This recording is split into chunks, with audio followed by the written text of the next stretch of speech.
Hello there, everyone. My name is Ray, and today we're here to play some more Monster Hunter World. Well, I keep saying Monster Hunter World. Monster Hunter The Ultimate, part number 6. Thank you all for joining me for today's episode. They're both... Oh, no, this guy's done. Give me those steel eggs, player. Let me... How many days does he have left? I cannot see. That's actually always been kind of bogus to me. But anyway, last time we fought off the Ludroth, the Baroth, and the something else. But right now we have an urgent quest to do. Screw it. I'm gonna cheat! For those of you who don't like underwater fights, this is the way to do it. As soon as this quest starts, the first time and the first time only, head through this little alcove or underwater cave or whatever in the back. Go to the area where Gobble starts, and you will get a cutscene.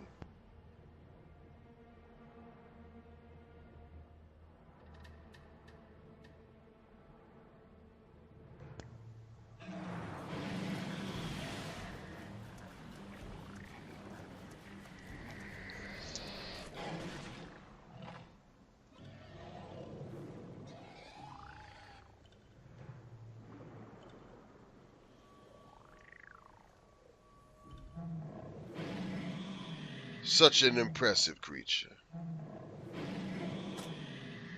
Yeah, abandon the quest.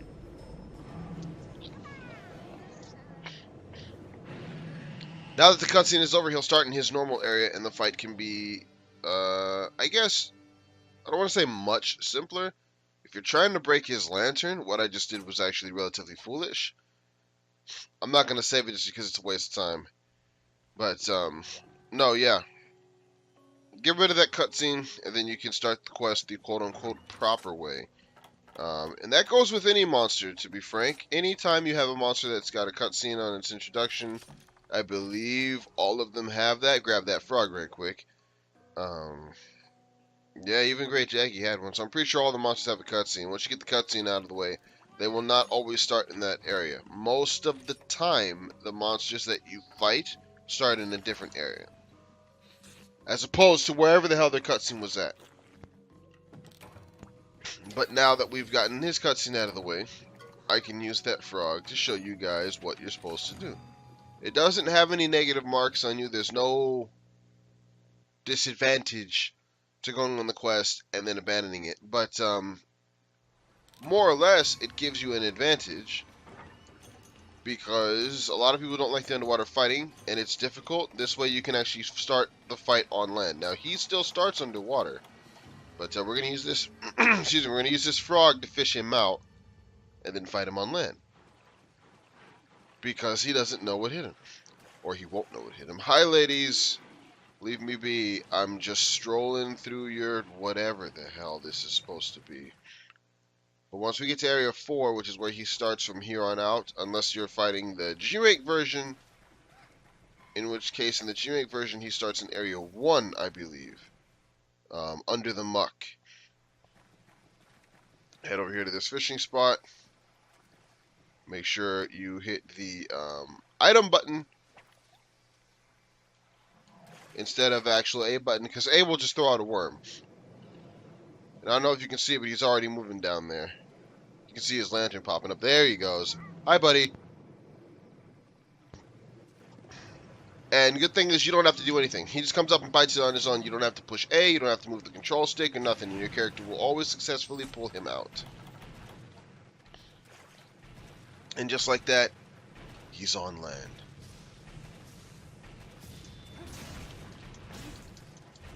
I'm still kind of used to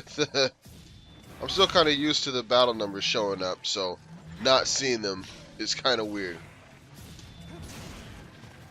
Anyway, the fight starts. Gobble. He's relatively slow on land.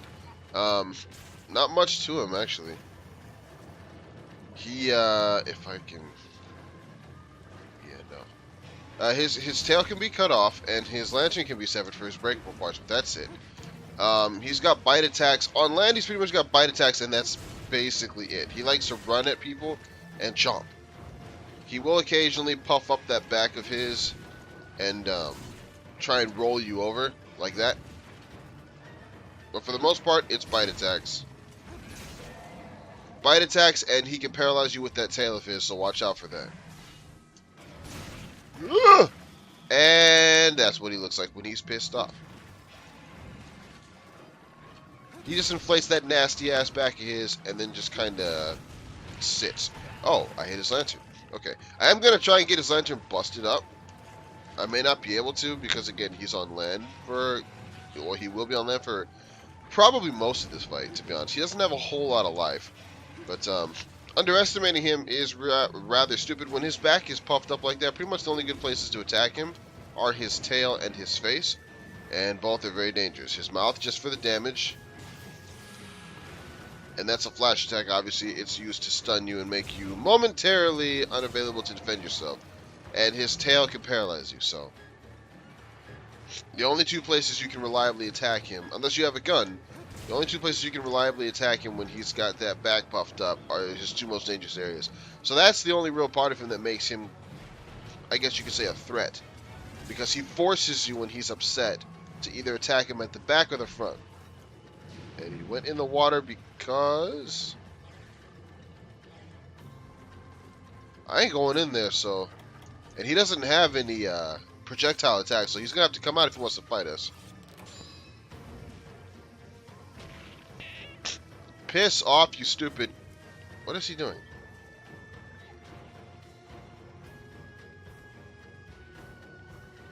Why is he just roaming around down there?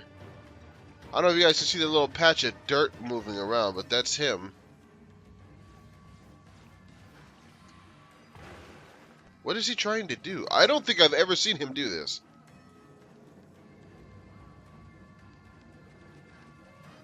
Are you coming back, or... I mean, the boy can jump, though. Look at that reach. 10 out of 10! Okay, well, he's going to the next area. I mean, that makes sense, but I just don't know what the hell he was doing under there. Anyway, now that we're underwater, I can show you a little bit more of his underwater mechanics because, screw this guy. He had to do it eventually, right? He's probably behind us. Yes, he is. Now, as far as breakable parts go, his lantern doesn't take much. I have hit it 3 times. I'm going to try and keep track of how many times I've hit it. I've hit his tail way more than 3 times. That hasn't come off. But his lantern is also his main weak spot. He takes much more damage from hitting the lantern than anything else. I think that was his face. 4 hits. And even if that other one was on his lantern, 5 hits to break that lantern. So it's not very difficult at all to break. And trying to get his tail underwater is a pain in the ass.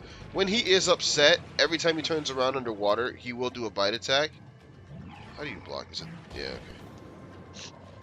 Because there's 2 R buttons on this thing. I always forget which one it is. And don't forget, he can still paralyze you. And now this is when he gets quote-unquote deadly. He has one particular attack he uses when he's underwater and never anywhere else. When he digs himself underneath, he'll suck the water down, and if you're in it, you'll get water blight. That. If you're in it, you'll get water blight, and it's easily his most damaging attack. Draws you to his mouth, you can't escape, you're screwed. It's quite easy to dodge, though, and it does actually leave him wide open. If you're a gunner and he does that attack, I mean, seriously, it's really easy to avoid that and just fill his ass full of arrows or bullets, depending on what you're using. But again, I doubt most of you will be coming back to play this game since World is out. The only reason, he'll still try to use his flash attack because he's oh so intelligent. But yeah, no, the only reason I can see anybody coming back to this game would be because of the monsters that are unique to it, and no other monster in the game so far. The Giganoxes, the Gobbles, like this guy here. Actually, there's not a whole lot that's unique to this game. Good lord. I think he's dying? Yeah, there's not a whole lot that's unique to this game, to be honest, monster-wise. They've got Great Rogi is only in this game. Gobble's only in this game. Great Baggy is a monster we haven't seen yet. He's only in this game. Damn, what else is only in this game? Giganox, like I said earlier. So I guess Baleful Giganox. Well, Glacial Agnactor is only in this game, although Agnactor is in Monster Hunter Double Cross. I have not been able to play that game though, so I don't really count that. Plus, it's not out in English. You can play it if you have a Nintendo Switch. You just have to make a Japanese account and then download it, although it will be fully in Japanese. But for a Monster Hunter game, it being fully in Japanese doesn't really mean anything, because outside of Monster Hunter World, Monster Hunter games have never had an actual like storyline, and you can look that up. I just don't want this bitch to cause me any problems. So I'm going to remove her from the equation. And her sister. Be gone with you. But this is the Gobble right here. When he's asleep, you can't carve off his whiskers for whatever reason. But any other time you can. But he started to move. I was trying to get a triple shard off, but he started to move, so I just decided to deal with it. But regardless, he is awake now. As you can see! You gonna yell at me? Okay, well, I mean, you missed, so I'll take it, but it's actually extremely easy to end this quest if he ever comes to sleep in here. What the hell was that? Just, I don't know if you guys heard that noise, if it even showed up on the recording. All you gotta do is put a, there we go. All you gotta do is put a flash trap. Put a shock trap above him. Wake him up, he falls right into it. Quest over, basically. As far as underwater creatures go, I'd say he's probably the easiest one to capture. Please don't. Please don't! Ooh, that should have gotten me. But either way, charge shot to the dome, and he's pissed off. Why won't you just die? Oh, and there's the Ludroth. Come on, sister! Get those priorities straight. Anyway, die. We win. Quest over. Give me that tail. I want it. I need it. I got a Gobblefin. That's actually not good at all. Gobble doesn't have tails, by the way. Even though you can cut his tail off, you cannot carve tails off of it. What you get instead is usually fins or spikes. I was hoping for a spike, because spikes are hard to get. And we got a paralysis sac, so that's all good. There's a spike. I don't need a spike. He's one of the only monsters, by the way, with an actual inside. If you can see this, like, orb thing inside of him. I don't know what that's supposed to be, his tongue or something. But he's one of the few monsters in this game that actually have something inside of him. If you actually go inside the other monsters when you kill them, it's just, like, empty space. So I don't know why the hell Gobble's got that. That's all well and good. This is a cool area, though. I don't think we've been here before. I will take time to properly show this off the next time we're in here. I pretty much just ran in here and started attacking them like a Neanderthal because, you know, death and glory and all that other crap. But still, remember, kids, take the wizard staff. Cool, got a lantern. I'm pretty sure a lantern is the only thing you can get from him. And we got whiskers. Good. The only reason I even give a crap about his materials is for his sword and shield that I tend to make. It is, in my opinion, the best paralysis weapon in the game, second only to the Shakalaka dual blades. Those things paralyze like nobody's business. But the sword and shield is a very good, I guess, secondary paralysis weapon. Really good for certain creatures who like to move around a lot and are still susceptible to paralysis in a team of 4. You can wreck that ass. Hey, I have a new request for you. I think you're going to like this one. Tell me, what would you like more than anything? Don't answer. I know you want to increase the shroom boxes. But you know what? You're right. That is exactly the one thing that I'm wanting more than anything else. So I need some shroom germs and some shroom germ pluses and some monster fluids. What do you want? Honey, right? And all I need are busy bees. Because I have dash extraction. What do you want? God, you're like someone who sends a text message 5 times over when they could have just sent 1. You guys ever have that happen? Ever have that happen where you, Oh, this will increase. Okay, let's do that. So our fish have been increased now. Not bad. You guys ever have that happen where someone will send you like 3 text messages and they're like 2 words a pop? And you're like, dude, you could have easily sent that in 1 freaking message. Then again, maybe I'm just taking it a little bit too far, but no, fuck that. Now we hold on, give him that. Now we have quote unquote official access to the tundra. Let's see. Seems the village's future is looking meouch brighter. Oui, très bien. Effective. What? Effective. Effectivement? I thought you were saying effectivamente, but no. Yeah, so basically now I'm able to stock more whatever ingredients. I'm done with these cat puns, bruh. So our grains have increased, our fish have increased. So now we have a potential maximum of plus 30 to our maximum health without any extra skills to boost that. But let's talk to the guild sweetheart.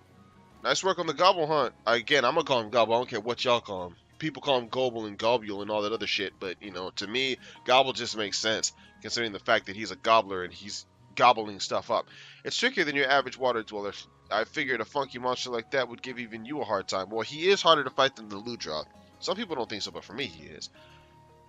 I don't know, Gobble are trickier than your average water dweller? Well, geez, everybody at the guild knows that. Their skin changes color and they hide down deep and they can paralyze you. I could have mentioned that earlier, huh? It's okay, girl. I know what the deal is. Hindsight is 20/20, bro. Let's just focus on the future, shall we?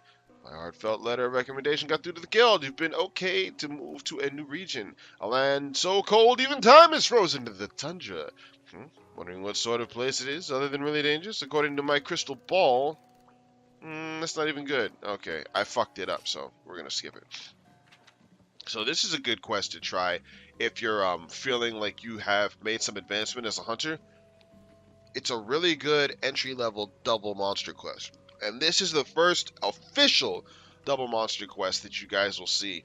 Most of the quests have a possibility of another monster showing up, but this just legit has those two monsters in it right from the start. And it's a Great Jaggy and a Barroth. Now, I will give you a little bit of information on double monster quests as I go get ready for the next quest that I'm about to do. The double monster quests, in my opinion, there is never a reason not to do a double monster quest. And by that, I mean if it's two monsters that you need a part from, God forbid, two of the same monster, and you're trying to make his weapon or armor or something like that, there is literally no reason not to fight a double monster quest if you have access to it. So, the reasoning behind that is double monster quests bring the monster's life total down by a significant amount. It's about 50%. So if you have to fight, say you want Barroth and you want his armor or one of his weapons or something like that, what you do is you fight the guy, and you get his parts, right? Obviously. But, we'll go after this Great Baggy, since I just mentioned him earlier. But, another thing that you can do, I've been praying that you'd stop by. I had a business, okay, I messed that up. Now you don't have to skimp on heavy firepower. Oh, okay, so she's got more ammunition for the guns, which is irrelevant for me, because I don't use guns. But, yeah, so obviously you need to fight the thing to get his parts. But you get two monsters. Sometimes it's a little pain in the neck because they can be in the same area, obviously. They start at the same time.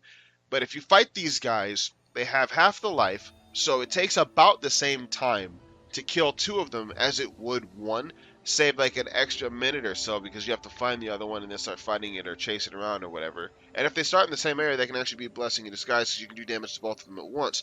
But once that's done, obviously you get twice the carves. At the very least, you get twice the carves.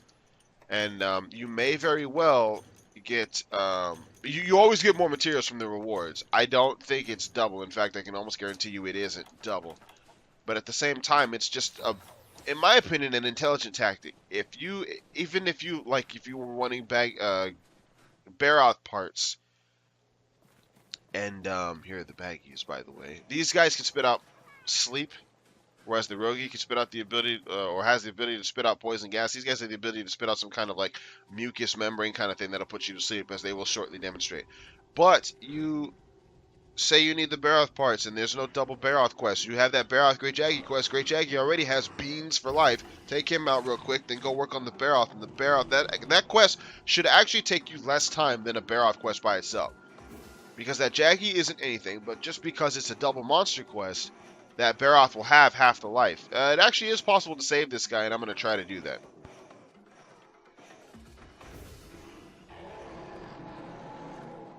Because, see, he's not dead. He's asleep. They put him to bed. You can stop these jackwagons from attack. Oh, no. Oh, I'm an idiot. I killed it myself. Well, then, you can stop these jackanapes from attacking this guy. Then he can get away. But, sorry, buddy. I guess Destiny had other plans. It's just a video game, so it's all good. If it was real life, though, I would have been so sad. I usually do save that guy, actually. No bullshit. Oh, he's trying to put me to sleep. That's fine. Other than his putting you to sleep, this guy is a great Jaggy. He's got the same attacks. I will say one big difference is he flinches a lot less. Not really sure why, other than, I mean, he looks more muscular and stronger and whatnot. But, again, underestimating him is a pretty much a stupid thing to do. He has an attack right now. He's pissed off. He has a mode he gets in where he just likes to chomp over and over and over and over again. And that attack can actually kill you just because it does chip damage. It will knock you over. But it basically does chip damage, but it hits harder than you think since he's upset. He bites a lot more often than you think because he's upset. So basically it's a problem. Ah! Body check. I don't need this. And these little baggies here are such a pain in the neck because he'll just send them all over the place. He's actually a pretty gifted tactician, all things considered. Because he'll have these little dudes just show up and then start jumping all over the place. They're a massive pain in the neck. They just keep coming. There's really no limit to how many of these things he can summon. Usually he calls 2 and then they stay at 2 until you get rid of them, and then he'll take some time to call another one. Crap. I was literally just about to say, if you're going to charge shot a guy like this, don't waste your time. Take it to the maximum level you can get it with assurance that you can actually hit him. Because he moves a lot. And what did I do? I got it to the second charge shot when I should have done that. Then tried to get to the third one. And then he jumped out of the way. Even level 1 charge is better than no charge at all. And that just would have missed anyway because my aim was off. I will try to break his face. That is his only breakable part. Don't know if I will. Just because his face takes more damage to actually break than any of the other, I don't know, the other Jaggy family members. But this is the last of them, by the way. It's just Jaggy, Baggy, Jaggy, Rogi, and then Baggy. And a lot of people, this is what kind of annoys people about a game like this. Because, oh, well, you've got 3 different monsters, but they're all the same thing, except for, like, a very slight crap, I thought I could actually get them that time. Except for, like, a very slight difference. Like, this guy's got that sleep spit. That's the only difference between him and a Jaggy. And then the Rogi's got the poison spit. Again, the only difference between him and a Jaggy. So, you know, why are there 3 different monsters? Why can't you just make one monster that can do all that? Which, to be fair, would be kind of cool. It would make the Jaggy a genuine threat if he could put you to sleep and poison you. But, you know, it's just kind of like a... To me, I've always thought of it as just like a difference of the evolutionary path line, if you will. The Jaggies that stayed over there basically didn't get anything else because they didn't need anything else. Whereas these ones in the Tundra, it makes sense. They have adapted to the cold. Hence the blue skin and the ability to live here without any problems. Although I think the Jaggies are fine with that too, simply because they live in the desert, and in the desert, it gets really cold at night, and they will go into the desert. But this is a colder cold, if you will, and it's pretty. It's all the time, so they don't have to. There's no hope of escaping it, basically. And as you can see, the dude's tired. But also, aside from that, with food being scarce in a place like this, whenever they find it, they need a way to put it down. So, hence the ability to put it to sleep. They put it to sleep, they knock it out, and then there we go, got that face broken. Then they can take their time eating it, as opposed to being worried about something going wrong or whatever. I don't know. To me, it just always made sense. In the Tundra, food would be hard to come by. And I always kind of viewed the Rogies more like a Komodo dragon type of thing. In that flooded forest, there are a lot of really big and powerful predators. So rather than, I mean, sure there are some here too, but they're more like just size-wise and intimidation-wise. In the flooded forest, you've got creatures like the Plesioth, you've got the Lagiacrus, you've got the Duramboros. I mean, these really big ass, Rathian is there. So I mean, you got all these really big old monsters who will basically ruin your day, and a Rogi has absolutely no chance of taking down. So they have an offensive defense, if you will. The ability to poison something, maybe it deters one of the bigger creatures from getting the hell away from them. Food is plentiful, but their little physical strength that they have is nothing compared to what a Duramboros can do, or what a Lagiacrus can do, or anything like that. So they need the ability to deter opponents more so. Kind of like in the wild when you have these frogs and these centipedes and these snakes that all have these different colorations on their body to try and tell predators, hey, stay away from me. I'm not going to taste good, or, you mess with me, you get poisoned. This venom isn't to play. So that's just what I view it as. And of course, this is a video game. It's not real life, but a lot of this stuff is taken from real life. Inspiration, Sleep Sack, yeah, of course. Like I said, getting good lord, getting his kings whatever is a pain in the ass. Well, I guess it's a pain in the butt to get it from any of them, but I always seem to have the least amount of luck with this guy.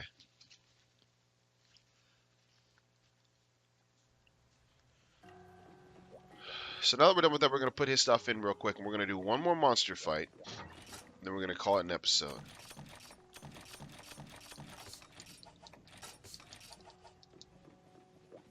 Alright, so I've been doing about 3 boss monster fights per episode, but that's not going to be like a constant thing. I'll take that. That's not going to be a constant thing. Actually, starting next episode on out, you'll probably be getting 2 monsters per video, if not 1. Just because they have more life and they are harder to kill. But we're going to go after the Snowbound Slider now and go after this Lagombi boy here.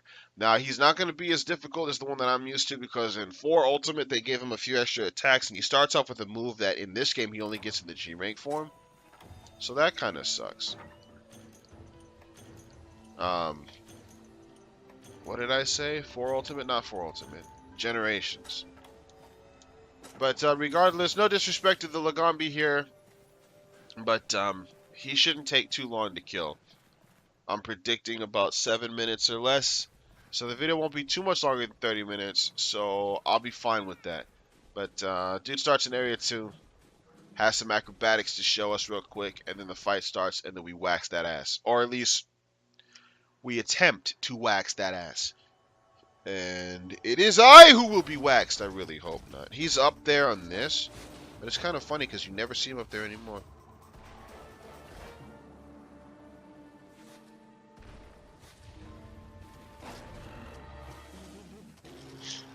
Don't know if you can tell, but this guy's in the same family as the Arzuros. Only one breakable part on him, just like Arzuros, and it is his face, or his ears rather. He likes to throw ice. It's kind of funny because that's considered like an elemental attack from this dude.